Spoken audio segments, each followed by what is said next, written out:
Hi, I'm Pete. Welcome back to my channel. Today we're back in the workshop. This is the third and final video of the series detailing the build and install of these custom bookshelves. I hope you enjoy these videos. If you do, please hit like and please remember to subscribe. Now, let's get started and let's have some fun.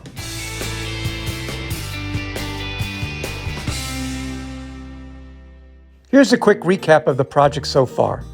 In video 1, we built and installed the base cabinets. Video 2 detailed the build and install of the upper bookcases.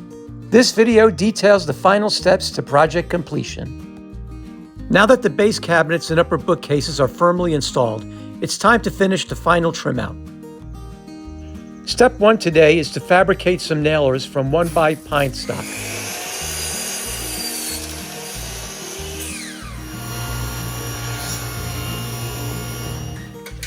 These nailers will be attached to the walls with construction adhesive.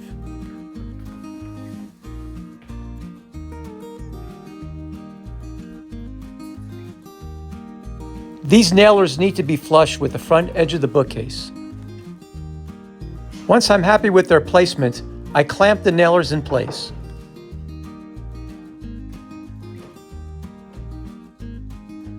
With the left side bookcase complete, it's time to repeat the process for the right side.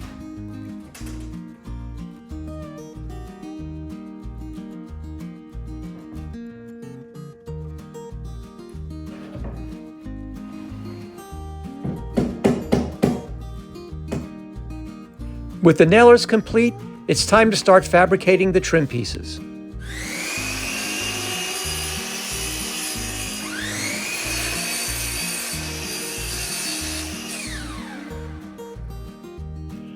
I temporarily attached the top trim piece with clamps. The ceiling is nowhere close to level, so I'll need to scribe and trim this board to match up with the ceiling's contour. With both top trim pieces scribed, I bring them back to the workshop to trim them on the bandsaw.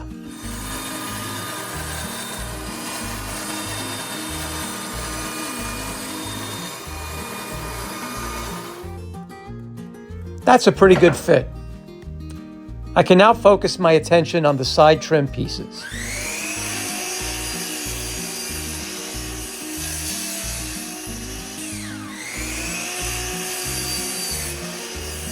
I cut the 4 side trim pieces to length and do a test fit. The walls in this old building are all out of plumb, so once again I'll have to scribe and trim to fit. Once all 4 pieces are scribed, it's back to the workshop and to the bandsaw.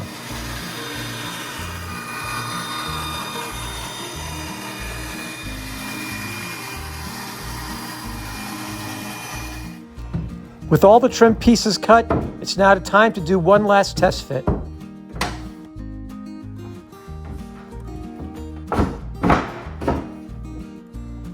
Once I'm happy with the fit, it's time to nail everything in place.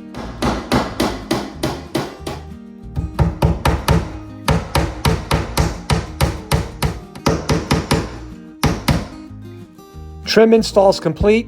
Now it's time to putty up those nail holes. I let the wood putty set up while I go grab some lunch. When I get back, it's time for some final sanding.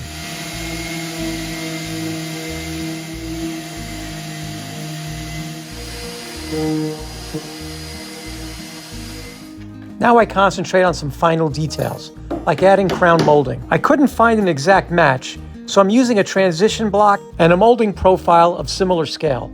My client approved the solution, and I think it looks pretty good. I can now focus on hanging the doors on the base cabinets. I have to admit to a little cheat here. I was running short on time, so I didn't build these doors. I ordered the doors and the hinges from the cabinet door store. I'll put a link to their site in the description below. The Bloom soft close hinges work like a dream. Once I get all 4 doors hung and adjusted correctly, I focus my attention on caulking any remaining gaps. I use a siliconized latex caulk with minimal shrinkage. This is the final step before priming and paint. I have to admit I am the world's worst painter, so it's time to call in a pro. Caleb to the rescue. Primer, then 2 coats of semi-gloss paint, and the project is done. I'm really happy with how these turned out. But more importantly, my client's very happy as well.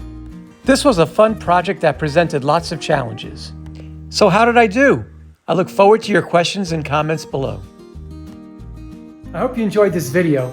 If you did, please subscribe and don't forget to hit that like button. I look forward to seeing you on future projects.